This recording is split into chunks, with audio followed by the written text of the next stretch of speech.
नमस्कार दोस्तों, आज मैं आपसे बात करूंगा ऑडियो टेप कांड की। जी हाँ, वही ऑडियो टेप जिसकी चर्चा राजस्थान में ही नहीं पूरे देश में हो रही है। मामला राजस्थान से जुड़ा हुआ है।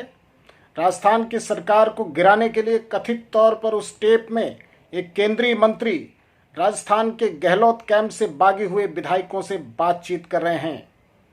मैं उस टेप की सच्चाई की तस्दीक नहीं कर सकता। जांच एजेंसियां अपना काम करेंगी, लेकिन ऑडियो टेप वायरल है, चर्चा में है और उसके आधार पर जांच शुरू हो गई है। एसओजी, राजस्थान के एसओजी जिसे गहलोत ने गठित किया था, जिसके आधार पर इतना हंगामा हुआ था, सचिन पायलट कैंप ने हंगामा किया था, वही एसओजी मानेसर तक पूछताछ करने पहुंच गई है। इस टेप कांड की सच्चाई क्या है, इस पर बात करेंगे। कुछ तथ्य भी हैं, कुछ तर्क भी हैं, लेकिन उसके पहले हम आपको थोड़ा फ्लैशबैक, थोड़ा पीछे ले चलते हैं, जिससे आपको हमारे राजनीति के चरित्र का भी पता चलेगा, हमारे सियासतदानों का असली चेहरा भी पता चलेगा और ये भी पता चलेगा कि क्या ऐसी घटनाएं संभव हैं। अगर हम सवाल उठाते हैं कि ऐसा हो सकता है, तो आपको पुरानी घटनाओं से पता चलेगा कि हाँ, ऐसा हो सकता है। 1993 में नरसिम्हा राव की सरकार बचाने के लिए क्या हुआ था। शिबू सोरेन, झारखंड मुक्ति मोर्चा के नेता, सांसद और उनकी पार्टी के 3 सांसद, उनके ऊपर आरोप लगा था कि उन्होंने 50-50 लाख रुपए लेकर के नरसिम्हा राव सरकार को बचाया। वो 50-50 लाख रुपए उनके अकाउंट में जमा हुए, जांच हुई, पकड़ में आए, लेकिन मामला बीतता गया, समय बीतता गया और बाद में सीबीआई ने चार्जशीट समय से दाखिल नहीं की और कोर्ट ने कहा कि ये मामला हम आगे नहीं बढ़ा सकते। क्यों? क्योंकि जब पार्टियां सत्ता में आती हैं तो उनके लिए कौन सुविधाजनक साबित होता है, उसके आधार पर ही ये भी तय होता है कि कौन भ्रष्टाचार में लिप्त है या नहीं है। इसलिए अगर राजस्थान का कोई टेप सामने आया है तो उस घटना की सच्चाई जो भी हो, लेकिन ये आप मान करके चलिएगा कि इसके आधार पर किसी को जेल भी भेज दिया जाए तो उसकी सजा होगी या नहीं होगी, ये पॉलिटिकल सुटेबिलिटी का मुद्दा है। जिस राजनीतिक दल को जो भी विधायक, सांसद सूट करता है, उसके अपराध हमेशा हमेशा के लिए क्षमा हो जाते हैं और सिस्टम उनकी मदद करता है। ये एक बार नहीं, कई मौकों पर साबित हो चुका है। अब 2008 की बात करता हूं। 2008 में आप सबको याद होगा कि संसद में क्या हुआ था। नोटों की गड्डियां लहराई गई थीं। भारतीय जनता पार्टी के 3 सांसद, फग्गन सिंह कुलस्ते, अशोक अर्गल और एक राजस्थान के महावीर भगौरा, 3 लोगों ने आरोप लगाया था कि उनके साथ डील करने की कोशिश हो रही थी। यूपीए सरकार को बचाने के लिए करोड़ों रुपए देने का प्रलोभन दिया गया था और वो पैसे जो किश्त मिली थी, वो नोट संसद में लेकर के आए और नोटों की गड्डियां लहराई गईं। उसी सदन में जहां आडवाणी जी भी मौजूद थे, मनमोहन सिंह भी मौजूद थे, सोनिया गांधी भी मौजूद थी और सुषमा जी जैसी नेता भी मौजूद थी। सोमनाथ चटर्जी लोकसभा अध्यक्ष थे। उन्होंने कहा था लोकतंत्र के लिए बहुत काला दिन है, सदन के अंदर नोटों की गड्डियां लहराई जाएं, इससे बड़ा बुरा दिन संसद के लिए नहीं हो सकता। सभी को बहुत आश्चर्य हुआ था, बहुत सनसनीखेज खबरें बनी थी, पूरी दुनिया में इसकी चर्चा हुई थी। लेकिन उस कांड की भी जब चर्चा कर रहा हूं तो फग्गन सिंह कुलस्ते, अशोक अर्गल, महावीर भगौरा, ये वो लोग थे जिन्होंने कहा था कि मुझे पैसा देने की कोशिश हुई और उसके डील के जो कर्ता धर्ता थे, अमर सिंह, वही अमर सिंह जो आजकल अस्पताल में है, बहुत तबीयत खराब है उनकी, लेकिन वो समाजवादी पार्टी के कभी कर्ता धर्ता होते थे। नेताजी मुलायम सिंह यादव के बहुत ही करीब थे, उनके आंख और कान थे। अखिलेश यादव से बाद में लड़ाई हो गई, क्या क्या हुआ, उस घटनाक्रम में जाने की जरूरत नहीं है, क्योंकि आप अमर सिंह को भी जानते हैं, समाजवादी पार्टी को भी जानते हैं। मैं उस घटनाक्रम की बात कर रहा हूं जो लोकतंत्र में एक ऐसी घटना थी जिसने सबकी आंखें खोल दी थीं कि सरकारें बचाने का खेल किस किस तरह से होता है लोगों को पता है, लेकिन आंखों के सामने एक दृश्य आया था और उसमें भी क्या हुआ, कौन लोग पकड़े गए, जांच शुरू हुई 2009 में। ये बताना जरूरी है कि जिस सरकार पर आरोप लगा था कि पैसे देकर के उन्होंने अपनी सरकार बचाई, 2009 में वो सरकार रिपीट हो गई। जी हाँ, फिर यूपीए सरकार आ गई। जेल कौन गए? वो लोग गए जिन्होंने कहा था कि हमें पैसा देने की कोशिश हुई और हमें पैसा दे करके वोट डालने को कहा गया, जेल जाते हैं।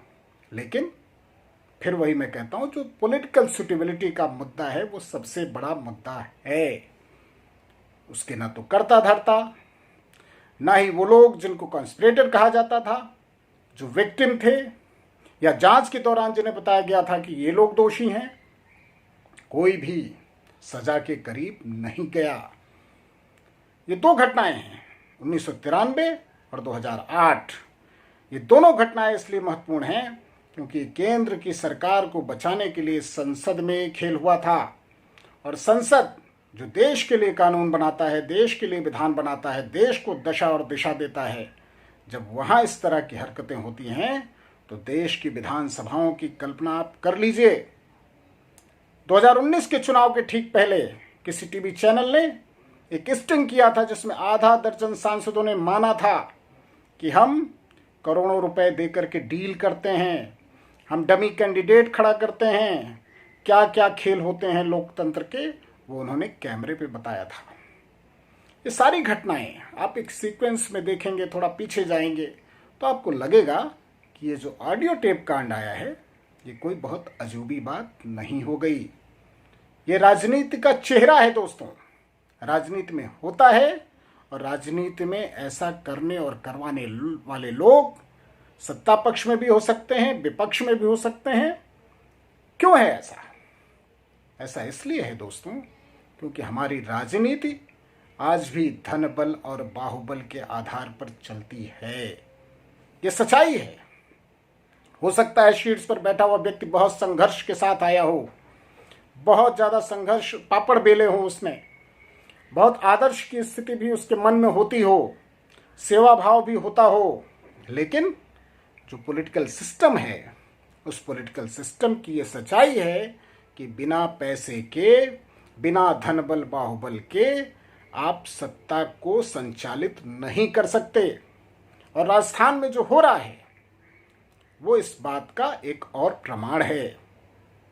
वो आई ओपनर नहीं है, आई ओपन होनी होती तो कई बार हो चुकी होती।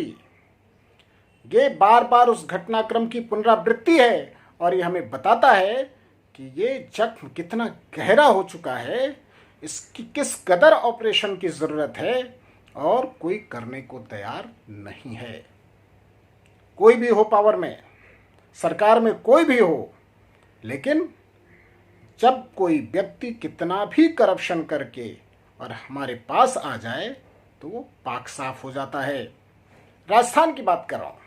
राजस्थान का जो ऑडियो टेप आया है उसकी जानकारी अशोक गहलोत को महीने भर पहले से थी, तो क्यों चुप थे गहलोत? अगर भ्रष्टाचार लेन देन की बात हो रही थी तो एक सूबे के मुख्यमंत्री ने इसका खुलासा पहले क्यों नहीं किया? क्या वे भी पर्दे के पीछे कोई डील कर रहे थे? क्या ये इन आरोपों में भी सच्चाई है कि बहुजन समाज पार्टी, आदिवासी जो चुन करके आए थे कुछ विधायक, कुछ निर्दलीयों को अपने साथ लेने के लिए कुछ पर्दे के पीछे खेल हो रहा था? ऐसे तमाम सवाल हैं जिसके उत्तर कुछ कुछ हो सकता है आपको मिले, नहीं भी मिले तो भी आप समझ लीजिएगा। मैंने पहले की घटनाएं बताई, कुछ बीच के अंतराल का जिक्र किया, 2008 का, 1993, 2008 और आज 2020। उसके बीच में मैं नहीं बात कर रहा हूं कि बंगारू लक्ष्मण का क्या हुआ था, दिलीप जूदेव का क्या हुआ, मध्य प्रदेश में कभी और क्या हुआ, छत्तीसगढ़ में क्या हुआ, राजस्थान में, आप उत्तर प्रदेश में बहुत से घटनाक्रम आपको मिलेंगे जहां से आप कड़ियां जोड़ सकते हैं। लेकिन मैंने कुछ बड़े वृतांत आपको बताए। आप राजस्थान में आप समझ के रखिए कि सरकार अगर रहती है और ये विधायक जिनके ऊपर आरोप लगा है वो लौट करके उनके करीब आ जाते हैं या मदद करते हैं, तो ये वायरल टेप कहाँ गायब हो जाएगा आपको पता भी नहीं लगेगा। इसलिए दोस्तों, जो कुछ भी हो रहा है उसको आप देखते रहिए, समझते रहिए। मेरा केवल एक सवाल आपके बीच में ये है, जनतंत्र में एक जागरूक नागरिक के नाते ऐसे घटनाक्रमों को मन में सजो कर रखिए और कुछ कर सकते हैं, कुछ कंट्रीब्यूट कर सकते हैं तो इस डिबेट को आगे बढ़ाइए कि लोकतंत्र के लिए ये कितना सही है। क्या अपने और पराये के आधार पर भ्रष्टाचार तय होगा?